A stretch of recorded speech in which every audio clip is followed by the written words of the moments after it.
2024ನೇ ವರ್ಷದ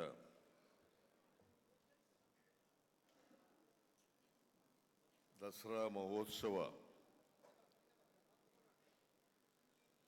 ಕರ್ನಾಟಕ ರಾಜ್ಯದ ನಾಡಹಬ್ಬ, ಜನರ ಹಬ್ಬ. ಈ ನಾಡಹಬ್ಬವನ್ನು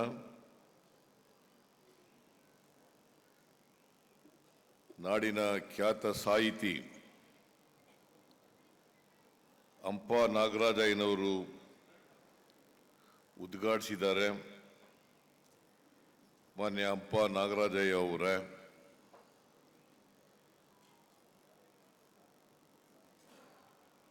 ಹಂಪ ನಾಗರಾಜಯ್ಯನವರ ಅವರ ಕುಟುಂಬದವರೆಲ್ಲರೂ ಕೂಡ ಬಂದಿದ್ದಾರೆ.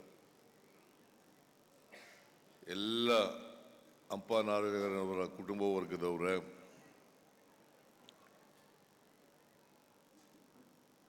ರಾಜ್ಯದ ಉಪಮುಖ್ಯಮಂತ್ರಿಗಳಾದಂಥ ಮಾನ್ಯ ಡಿ.ಕೆ. ಶಿವಕುಮಾರ್ ಅವರೇ, ಮೈಸೂರು ಜಿಲ್ಲೆಯ ಉಸ್ತುವಾರಿ ಸಚಿವರಾದಂಥ ಶ್ರೀ ಎಸ್.ಸಿ. ಮಹದೇವಪ್ಪ ಅವರೇ,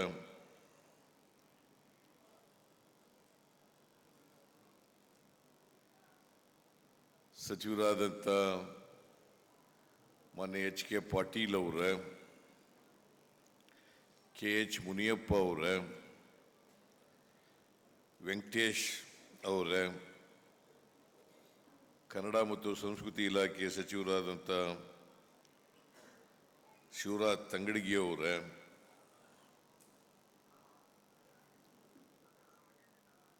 ಮಾಜಿ ಸಚಿವರು ಹಿರಿಯ ಶಾಸಕರು ಆದಂಥ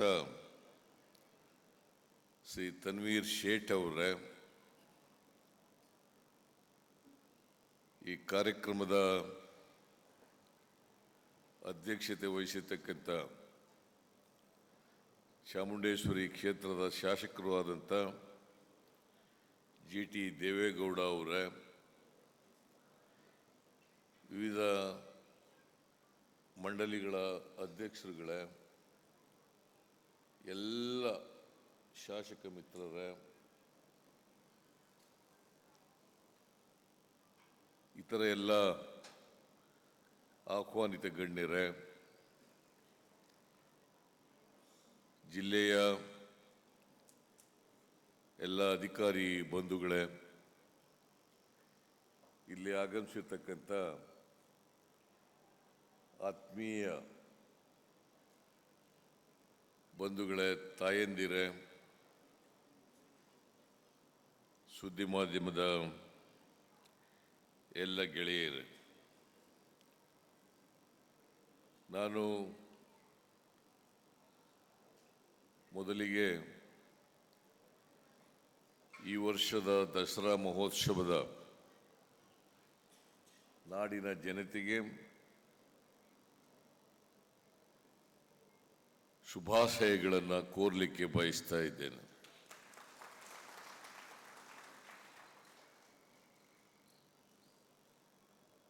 ಮೈಸೂರು ದಸರಾ ಅಂತಂದರೆ ಮೈಸೂರು ಜನರಲ್ಲಿ ಒಂದು ರೀತಿ ರೋಮಾಂಚನ ಮತ್ತು ಹರ್ಷ.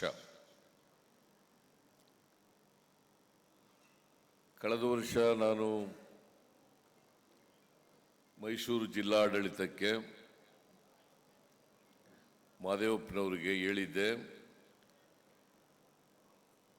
ಈ ಸಾರಿ ಬರಗಾಲ ಇದೆ ಕರ್ನಾಟಕದಲ್ಲಿ, ಆದರೆ ಈ ನಾಡ ಹಬ್ಬವನ್ನು ಆಚರಣೆ ಮಾಡದೆ ತಪ್ಪಿಸ್ಲಿಕ್ಕಾಗಲ್ಲ, ಸರಳವಾಗಿ ಅರ್ಥಪೂರ್ಣವಾಗಿ ಆಚರಣೆ ಮಾಡಿ ಅಂತ ಹೇಳಿದ್ದೆ. ಈ ವರ್ಷ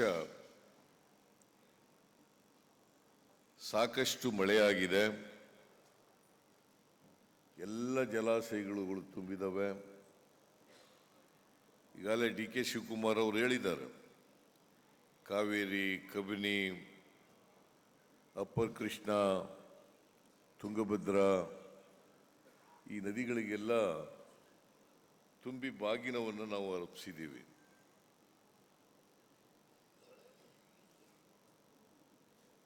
ಎಲ್ಲ ನದಿಗಳು, ಜಲಾಶಯಗಳು ಇದೇ ರೀತಿ ತುಂಬು ಹರಿಯಲಿ, ಜಲಾಶಯಗಳು ತುಂಬಲಿ ಅಂಥೇಳಿ ದೇವರಲ್ಲಿ ಪ್ರಾರ್ಥನೆಯನ್ನು ಮಾಡಿದ್ದೇವೆ. ಯಾಕಂದರೆ ಮಳೆ ಬೆಳೆ ಆದ್ರೆ ಮಾತ್ರ ಜನರು ಸಮೃದ್ಧಿಯನ್ನು ಕಂಡು ಸುಖ ಶಾಂತಿಯಿಂದ ಬಾಳಲಿಕ್ಕೆ ಸಾಧ್ಯ ಆಗ್ತದೆ. ಮಳೆ ಪ್ರಕೃತಿ ವಿಕೋಪದಿಂದ ಕಡಿಮೆ ಆದರೆ ರೈತರ ಮುಖದಲ್ಲಿ ಮಂದಹಾಸ ಕಾಣಲಿಕ್ಕೆ ಅಸಾಧ್ಯ ಆಗ್ತದೆ. ಹಾಗಾಗಿ ಈ ವರ್ಷ ಎಲ್ಲ ಇಡೀ ರಾಜ್ಯದಲ್ಲಿರ್ತಕ್ಕಂಥ ಎಲ್ಲ ರೈತರು ಕೂಡ ಸಂತೋಷದಿಂದ ಇದ್ದಾರೆ. ಇವತ್ತು ಬಿತ್ತನೆ, ಮುಂಗಾರು ಬಿತ್ತನೆ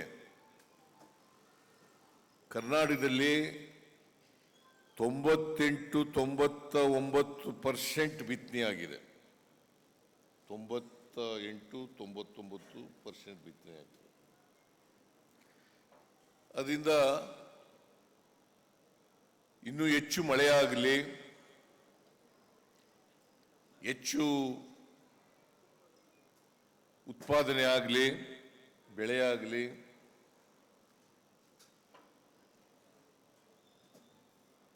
ನಮ್ಮ ನಿರೀಕ್ಷೆಗಿಂತ ಮೀರಿ ಬೆಳೆ ಬೆಳೀಲಿ ಅಂತೇಳಿ ನಾನು ಚಾಮುಂಡೇಶ್ವರಿ ತಾಯಿಯನ್ನ ಪ್ರಾರ್ಥನೆ ಮಾಡ್ತಕ್ಕಂಥ ಕೆಲಸವನ್ನು ಮಾಡ್ತಾ ಇದ್ದೀನಿ. ಅದಕ್ಕೆ ಈ ವರ್ಷ ಹೇಳಿದೆ, ನಾನು ದಸರಾ ಮಹೋತ್ಸವ ಅದ್ದೂರಿಯಾಗಿ ಮಾಡಬೇಕು, ಜೊತೆಗೆ ನಾಡ ಹಬ್ಬವಾಗಿ ಆಚರಣೆ ಮಾಡಬೇಕು, ಜನರ ಹಬ್ಬವಾಗಿ ಆಚರಣೆ ಮಾಡಬೇಕು. ಇದು ಅಧಿಕಾರಿಗಳ ಹಬ್ಬ ಆಗಬಾರ್ದು ಅಂತೇಳಿ ಬಹಳ ಸ್ಪಷ್ಟವಾಗಿ ಡಾಕ್ಟರ್ ಎಸ್ ಸಿ ಮಹದೇವಪ್ಪನವರಿಗೆ ಹೇಳಿದ್ದೇನೆ. ಯಾಕಂದರೆ ಅವರು ದಸರಾ ಉತ್ಸವ ಸಮಿತಿಯ ಉಪಾಧ್ಯಕ್ಷರಾಗಿದ್ದಾರೆ, ಕಾರ್ಯಕಾರಿ ಸಮಿತಿಯ ಅಧ್ಯಕ್ಷರಾಗಿದ್ದಾರೆ. ಅವರಿಗೆ ಹೇಳಿ ಈ ಸಾರಿ ದಸರಾ ಭಾಳ ಅದ್ದೂರಿಯಾಗಿ ಮಾಡಬೇಕು, ಜನರು ಹೆಚ್ಚು ಜನ ಭಾಗವಹಿಸಬೇಕು, ಹೆಚ್ಚು ಜನ ಭಾಗವಹಿಸಿ ದಸರಾದಲ್ಲಿ. ಇದು 9 ದಿನಗಳ ಕಾಲ ನವರಾತ್ರಿ ನಡೀತದೆ. 9 ದಿನಗಳ ಕಾಲ ನವರಾತ್ರಿ ನಡೀತದೆ.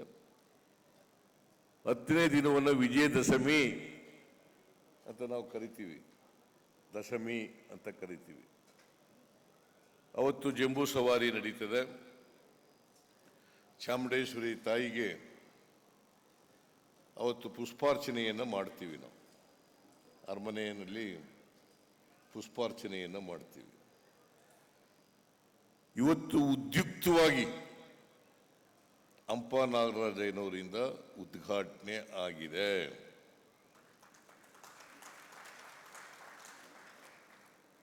ಅವ್ರಿಗೀಗ 88ನೇ ವಯಸ್ಸು. ನನಗೆ ವಹಿಸಿದ್ರು, ಯಾರನ್ನ ಈ ವರ್ಷ ದಸರಾ ಉದ್ಘಾಟನೆಯನ್ನು ಯಾರ ಕೈನಿಂದ ಮಾಡಿಸ್ಬೇಕು. ಬಹುಶಃ ಹಂಪ ನಾಗರಾಜಯ್ಯನವ್ರಿಗೆ ಇದಕ್ಕಿಂತ ಮೊದಲೇ ಸಿಕ್ಕಬೇಕಾಗಿತ್ತು. ದಸರಾ ಉದ್ಘಾಟನೆ ಮಾಡ್ತಕ್ಕಂಥದ್ದು ಇದಕ್ಕಿಂತ ಮೊದಲೇ ಸಿಕ್ಕಬೇಕಾಗಿತ್ತು. ನನಗೆ ಜವಾಬ್ದಾರಿ ಕೊಟ್ಟಿದ್ದರು ದಸರಾ ಉತ್ಸವ ಸಮಿತಿನಲ್ಲಿ. ನಾನು ಹಂಪ ನಾಗರಾಜಯ್ಯನವರನ್ನು ಆಯ್ಕೆ ಮಾಡಿ ಇವತ್ತು ನಾವೆಲ್ಲರೂ ಕೂಡ ಒಳ್ಳೆಯ ಆಯ್ಕೆ ಅಂತಕ್ಕಂಥದ್ದನ್ನ ಇಡೀ ರಾಜ್ಯ ಇವತ್ತು ಹೇಳಿದೆ.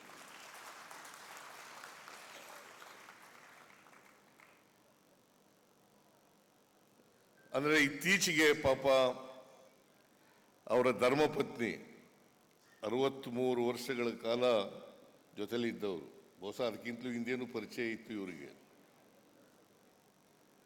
ಅವರನ್ನು ನೆನ್ಕೊಂಡಿದ್ದಾರೆ, ಕಮಲಾಂಪನ ಅವರನ್ನು.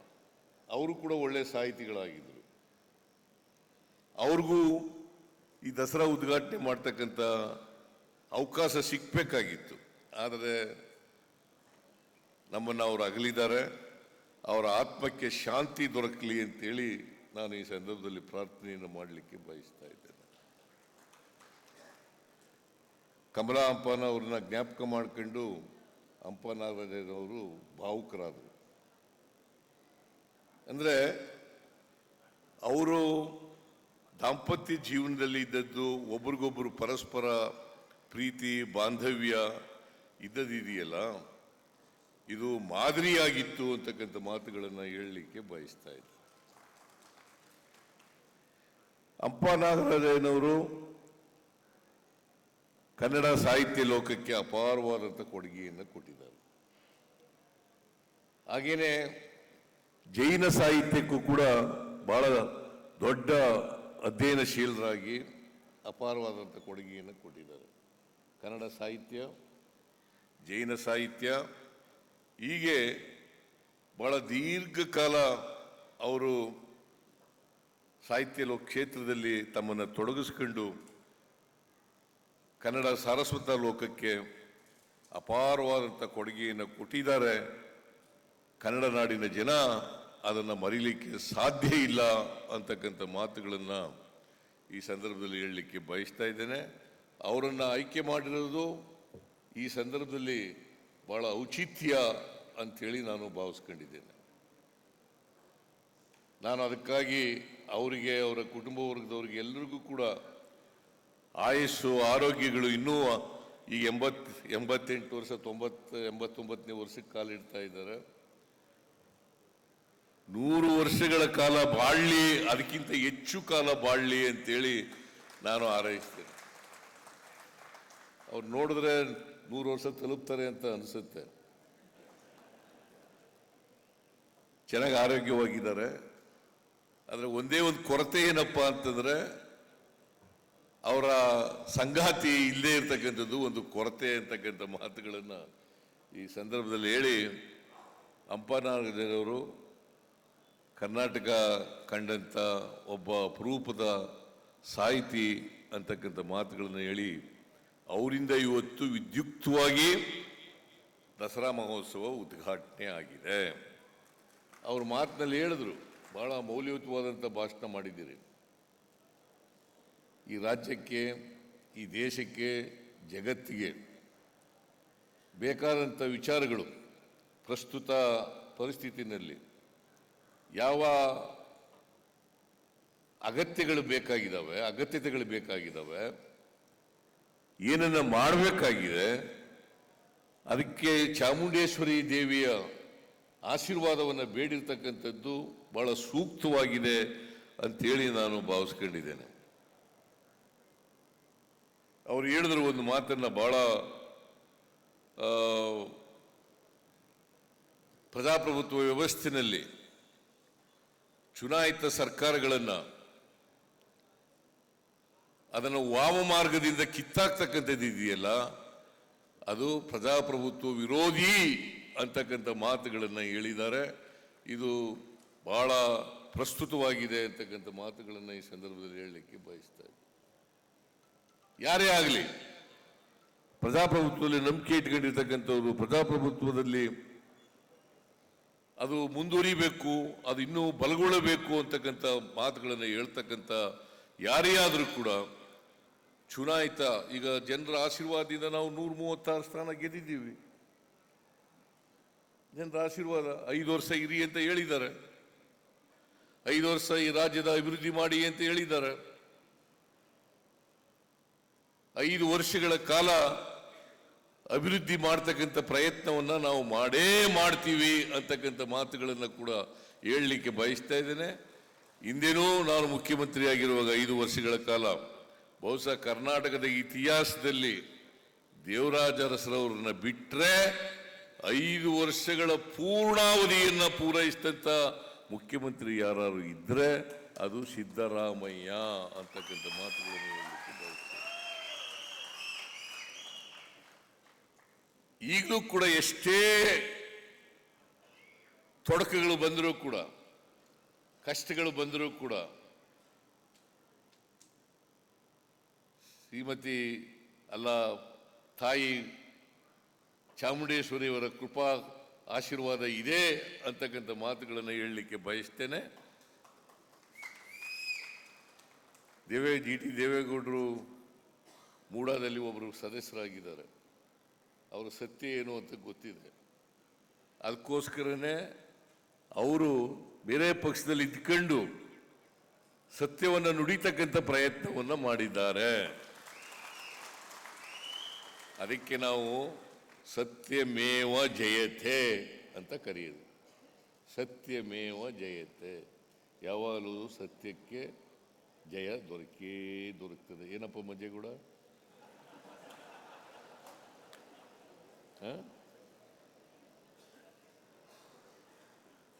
ಸತ್ಯಕ್ಕೆ ಯಾವಾಗಲೂ ಜಯ ದೊರೀತದೆ.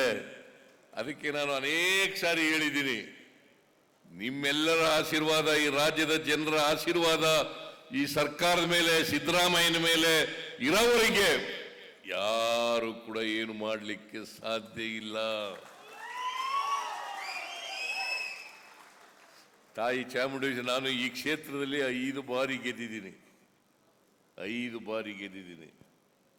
8 ಚುನಾವಣೆಗಳನ್ನು ಮಾಡಿದ್ದೀನಿ. 3 ಸಾರಿ ಇಲ್ಲ ಜಿ ಟಿ ದೇವೇಗೌಡ ಸೋತಿರೋದು. ನೀನೇ ಒಂದ್ಸರಿ ಸೋಲಿಸ್ಬಿಟ್ಟಿಲ್ಲಪ್ಪ ನನಗೆ.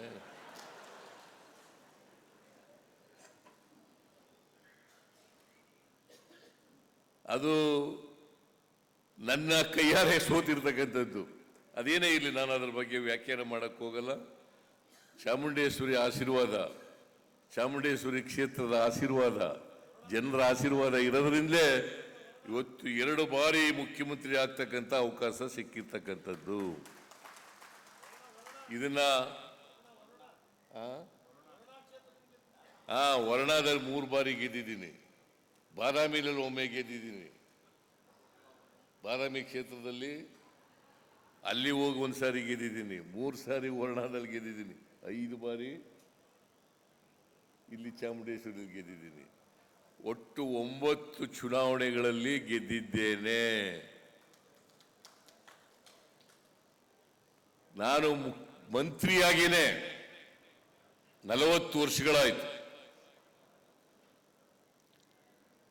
1984ನೇ ಇಸ್ವಿ ಆಗಸ್ಟ್ 17ರಂದು ಮೊದಲನೇ ಮಂತ್ರಿ ಆದದ್ದು. ಈಗ ಸುಮಾರು 40 ವರ್ಷಗಳು ತುಂಬೋಗಿದ್ದಾವೆ. ಆದರೆ ಚಾಮುಂಡೇಶ್ವರಿ ಕೃಪೆಯಿಂದ ಇಲ್ಲಿವರೆಗೆ ಯಾವ ತಪ್ಪನ್ನು ಕೂಡ ಮಾಡಿಲ್ಲ. ತಪ್ಪು ಮಾಡಿದ್ರೆ ಇಷ್ಟೊಂದು ದೀರ್ಘಕಾಲ ರಾಜಕಾರಣದಲ್ಲಿ ಉಳಿಲಿಕ್ಕೆ ಸಾಧ್ಯ ಆಗ್ತಾ ಇರಲಿಲ್ಲ. ಅದಕ್ಕಾಗಿ ಜಿ ಟಿ ದೇವೇಗೌಡರು, ನಾವು ಅವರು ಒಂದೇ ತಾಲೂಕಿನವರು. ಜಿ ಟಿ ದೇವೇಗೌಡ ನಾನು ಒಂದೇ ತಾಲೂಕಿನವರು. ಒಟ್ಟಿಗೆ ನಮ್ಮ 83ರ ಚುನಾವಣೆಯಲ್ಲಿ ಒಟ್ಟಿಗೆ ಕೆಲಸ ಮಾಡಿದವರು. ಈಗ ಅವರೇ ಶಾಸಕರಾಗಿದ್ದಾರೆ, ಮಂತ್ರಿನೂ ಆಗಿದ್ದಾರೆ, ಮಾಜಿ ಮಂತ್ರಿನೂ ಆಗಿದ್ದಾರೆ. ಸತ್ಯಕ್ಕೆ ಜಯ ಸಿಗ್ತದೆ ಅಂತ ಹೇಳಿರ್ತಕ್ಕಂಥದ್ದು ಇನ್ನಷ್ಟು ನನಗೆ ಬಲ ಬಂದಿದೆ ಅಂತಕ್ಕಂಥ ಮಾತುಗಳನ್ನು ಹೇಳಲಿಕ್ಕೆ ಬಯಸ್ತಾ ಇದ್ದೇನೆ. ಹಾಗಾಗಿ ಜಿ ಟಿ ದೇವೇಗೌಡರಿಗೆ ಧನ್ಯವಾದಗಳನ್ನು ಹೇಳಲಿಕ್ಕೆ ಬಯಸ್ತಾ ಇದ್ದೇನೆ.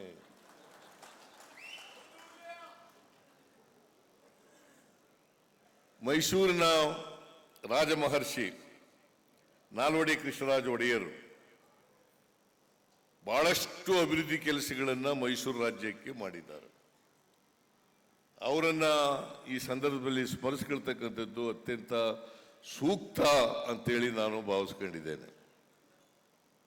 ನಾನು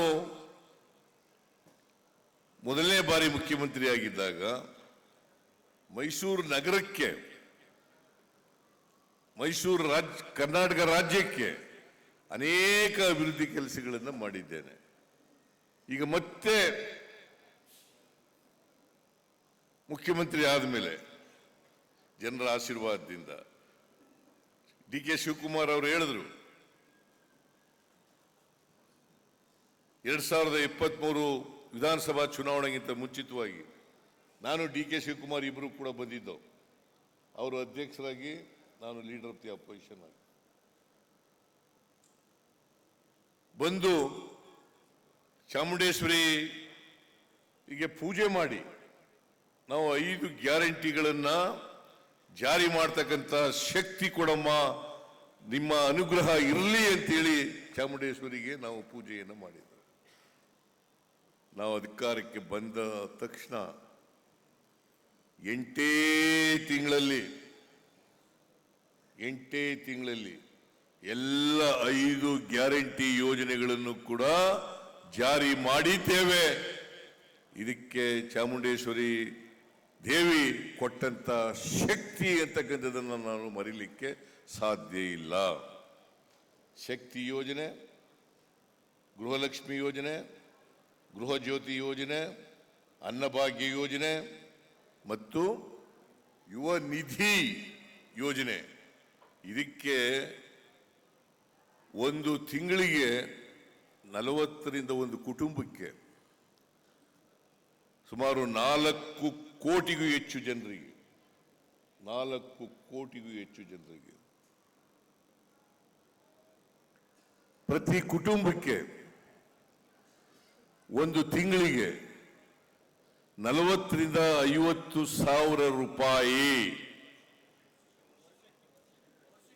ವರ್ಷಕ್ಕೆ 4ರಿಂದ 5 ಸಾವಿರ ರೂಪಾಯಿ ಒಂದು ತಿಂಗಳಿಗೆ, ವರ್ಷಕ್ಕೆ 40ರಿಂದ 50 ಸಾವಿರ ರೂಪಾಯಿ ಸಿಗ್ತಾ ಇದೆಯಲ್ಲ. ಇವತ್ತು ಪ್ರತಿ ವರ್ಷ 56 ಕೋಟಿ ರೂಪಾಯಿಗಳನ್ನು ಖರ್ಚು ಮಾಡ್ತಾ ಇದ್ದೀವಲ್ಲ. ಇದು ನಾವು ತಾಯಿ ಚಾಮುಂಡೇಶ್ವರಿಗೆ ಕೊಟ್ಟಿದ್ದಂಥ ಮಾತನ್ನ ಇವತ್ತು ನಾನು ಮತ್ತು DK ಶಿವಕುಮಾರ್ ಮತ್ತು ನಮ್ಮ ಎಲ್ಲ ಮಂತ್ರಿಮಂಡಲ ಇದನ್ನ ಜಾರಿ ಮಾಡ್ತಕ್ಕಂಥ ಪ್ರಯತ್ನವನ್ನ ಮಾಡಿದ್ದೇವೆ. ಇವತ್ತೆಲ್ಲ ಖುಷಿಯಾಗಿದ್ದಾರೆ.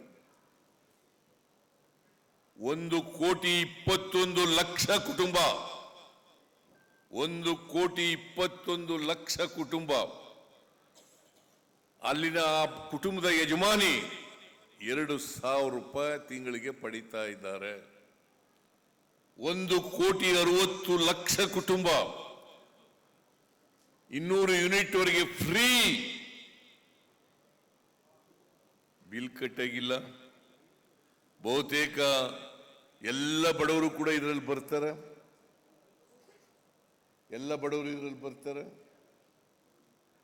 ಅನ್ನಭಾಗ್ಯ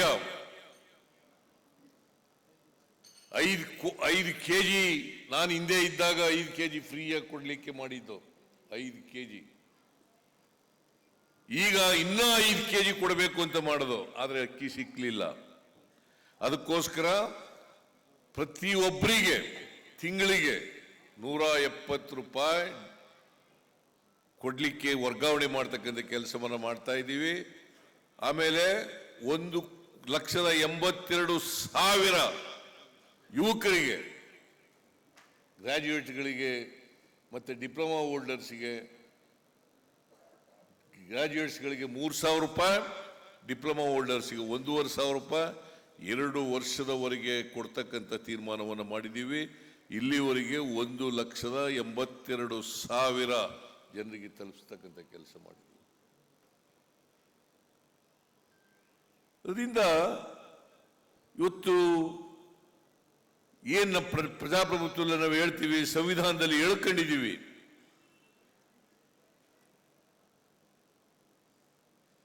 ಯಾರು ದುರ್ಬಲರಿದ್ದಾರೆ, ಯಾರ ಅವಕಾಶಗಳಿಂದ ವಂಚಿತರಾಗಿದ್ದಾರೆ, ಆ ಜನರಿಗೆ ಆರ್ಥಿಕವಾಗಿ ಸಾಮಾಜಿಕವಾಗಿ ಶಕ್ತಿ ತುಂಬತಕ್ಕಂಥ ಕೆಲಸವನ್ನು ಮಾಡ್ತಾ ಇದ್ದಾರೆ. ಬರೀ ಭಾಷಣಗಳಿಂದ, ಮಾತುಗಳಿಂದ, ರಂಗರಂಗನ ಮಾತುಗಳನ್ನು ಆಡಿ ಜನರ ಹೊಟ್ಟೆ ತುಂಬಿಸಲಿಕ್ಕೆ ಸಾಧ್ಯ ಆಗೋದಿಲ್ಲ. ಕಾರ್ಯಕ್ರಮಗಳ ಮೂಲಕ ಅವರಿಗೆ ಆರ್ಥಿಕ ಸಾಮಾಜಿಕ ಯೋಜನೆಗಳನ್ನ ಕೊಡೋದ್ರ ಮೂಲಕ ಅವರಿಗೆ ಶಕ್ತಿ ತುಂಬಿದಾಗ ಮಾತ್ರ ಸಾರ್ಥಕ ಆಗ್ತದೆ, ಚಾಮುಂಡೇಶ್ವರಿಗೆ ಪೂಜೆ ಮಾಡೋದಕ್ಕೆ ಸಾರ್ಥಕ ಆಗ್ತದೆ ಅಂತಕ್ಕಂಥ ಮಾತುಗಳನ್ನು ಹೇಳಲಿಕ್ಕೆ ಬಯಸ್ತಾ ಇದ್ದೆ. ನೀವೆಲ್ಲ ಬಹಳ ಜನ ಫಲಾನುಭವಿಗಳಿದ್ದಾರೆ. ಅವರೆಲ್ಲ ದಿನನಿತ್ಯ ನನಗೆ ಹೇಳ್ತಾರೆ, ಯಾವ ಕಾರಣಕ್ಕೂ ಹೆದರ್ಕಬೇಡಿ ಸ್ವಾಮಿ, ನಾವು ನಿಮ್ಮ ಜೊತೆ ಇದ್ದೀವಿ, ಯಾವ ಕಾರಣಕ್ಕೂ ಹೆದರ್ಕಬೇಡಿ, ನಿಮ್ಮ ಜೊತೆ ಇದ್ದೀವಿ. ನನಗೆ ನಂಬಿಕೆ ಇದೆ, ನ್ಯಾಯಾಲಯಗಳಲ್ಲಿ ನಂಬಿಕೆ ಇದೆ. ನಾವು ಆತ್ಮಸಾಕ್ಷಿಗೆ ಅನುಗುಣವಾಗಿ ನಡ್ಕೊಳ್ತಕ್ಕಂಥ ಪ್ರಯತ್ನವನ್ನು ಮಾಡ್ತಾ ಇದ್ದೀವಿ. ಅದಕ್ಕೆ ನಿನ್ನೆ ಮಹಾತ್ಮ ಗಾಂಧೀಜಿ ಜಯಂತಿ, ಆ ಜಯಂತಿ ದಿನ ಹೇಳಿದೆ ನಾನು, ಮಹಾತ್ಮ ಗಾಂಧೀಜಿಯವರು ಉಲ್ಲೇಖ ಮಾಡಿದ್ದಂಥ ಒಂದು ವಾಕ್ಯವನ್ನ ಹೇಳಿದೆ. ಏನಪ್ಪ ಅದು ಅಂತಂದ್ರೆ, ಈ ಆತ್ಮಸಾಕ್ಷಿ ನ್ಯಾಯಾಲಯ ಇದೆಯಲ್ಲ, ಇವು ಎಲ್ಲ ನ್ಯಾಯಾಲಯಗಳಿಗಿಂತ ಮಿಗಿಲಾದದು ಅಂತಕ್ಕಂಥ ಮಾತುಗಳನ್ನ ಬಾಬಾ ಇವರು ಮಹಾತ್ಮ ಗಾಂಧೀಜಿ, ರಾಷ್ಟ್ರಪಿತ ಮಹಾತ್ಮ ಗಾಂಧೀಜಿ ಹೇಳಿರ್ತಕ್ಕಂಥ ಮಾತುಗಳು, ಅದನ್ನು ಹೇಳಿದೆ. ಅದರಿಂದ ನ್ಯಾಯಾಲಯಗಳಲ್ಲಿ ನಂಬಿಕೆ, ನಾನು ಆತ್ಮಸಾಕ್ಷಿಗೆ ಅನುಗುಣವಾಗಿ ಮಾಡಿದ್ದೇನೆ ಅಂತಕ್ಕಂಥ ವಿಶ್ವಾಸ, ದೃಢ ನಂಬಿಕೆ. ಅದರಿಂದ ಸತ್ಯಕ್ಕೆ ಯಾವಾಗಲೂ ಕೂಡ ಜಯ ಸಿಗ್ತದೆ ಅಂತಕ್ಕಂಥ ಮಾತುಗಳನ್ನು ಹೇಳಲಿಕ್ಕೆ ಬಯಸ್ತಾ ಇದ್ದೇನೆ. ನಿಮ್ಮ ಆಶೀರ್ವಾದ ಇರೋವರಿಗೆ, ಚಾಮುಂಡೇಶ್ವರಿ ತಾಯಿಯ ಆಶೀರ್ವಾದ ಇರೋವರಿಗೆ ನಾನು ಈ ಜನರ ಸೇವೆಯನ್ನು ಮಾಡ್ತಕ್ಕಂಥ ಕೆಲಸವನ್ನು, ನಮ್ಮ ಸರ್ಕಾರ ಜನರ ಸೇವೆಯನ್ನು ಮಾಡ್ತಕ್ಕಂಥ ಕೆಲಸವನ್ನು ನಾವು ಮುಂದುವರಿಸ್ತೇವೆ ಅಂತಕ್ಕಂಥ ಮಾತುಗಳನ್ನು ಹೇಳಿ, ಚಾಮುಂಡೇಶ್ವರಿ ತಾಯಿ ನಮ್ಮೆಲ್ಲರಿಗೂ ಕೂಡ ಆ ಶಕ್ತಿಯನ್ನು ಕೊಡಲಿ, ಈ ನಾಡಿನ ಜನತೆಗೆ ಸುಖ ಸಂತೋಷಗಳನ್ನು ಕೊಡಲಿ ಅಂತ ಹೇಳಿ. ಯಾಕಂತಂದರೆ ನಾವೆಲ್ಲರೂ ಕೂಡ ಮನುಷ್ಯರಾಗಬೇಕು, ನಮ್ಮ ಸಂವಿಧಾನ ಹೇಳಿರ್ತಕ್ಕಂಥದ್ದು ಮನುಷ್ಯರಾಗಬೇಕು. ನಾವು ಪರಸ್ಪರ ಪ್ರೀತಿಸಬೇಕೇ ಹೊರತು ಯಾರನ್ನು ದ್ವೇಷಿಸ್ತಕ್ಕಂಥ ಕೆಲಸವನ್ನು ಮಾಡಬಾರ್ದು. ದ್ವೇಷ ಯಾವುದೇ ಧರ್ಮದಲ್ಲಿ, ಯಾವುದೇ ದೇವರು ಹೇಳಲಿಕ್ಕೆ ಸಾಧ್ಯ ಇಲ್ಲ. ಪರಸ್ಪರ ಪ್ರೀತಿಸಿ ಮನುಷ್ಯರಾಗಿ ಬಾಳಿ ಅಂತ ಎಲ್ಲ ಧರ್ಮಗಳು, ಎಲ್ಲ ದೇವರುಗಳು ಕೂಡ ಹೇಳ್ತಕ್ಕಂಥ ಮಾತುಗಳು. ಅದರಲ್ಲಿ ವಿಶ್ವಾಸ, ಪ್ರೀತಿಯನ್ನು ಇಟ್ಕೊಂಡಿರ್ತಕ್ಕಂಥದ್ದು.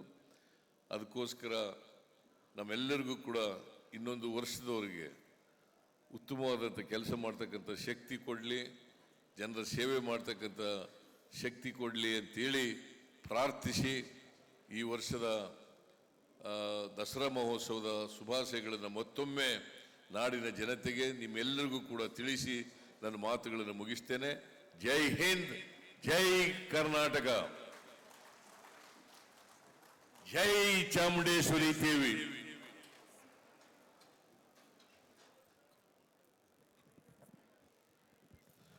ಪರಸ್ಪರ ಪ್ರೀತಿಯಿಂದ ಕರ್ನಾಟಕವನ್ನ ಮರುಕಟ್ಟೋಣ, ಮಾನವೀಯತೆಯನ್ನ ಎತ್ತಿ ಹಿಡಿಯೋಣ ಎನ್ನುವ ಸಂದೇಶವನ್ನ ನೀಡಿದ್ದಾರೆ ಸನ್ಮಾನ್ಯ ಮುಖ್ಯಮಂತ್ರಿಗಳು.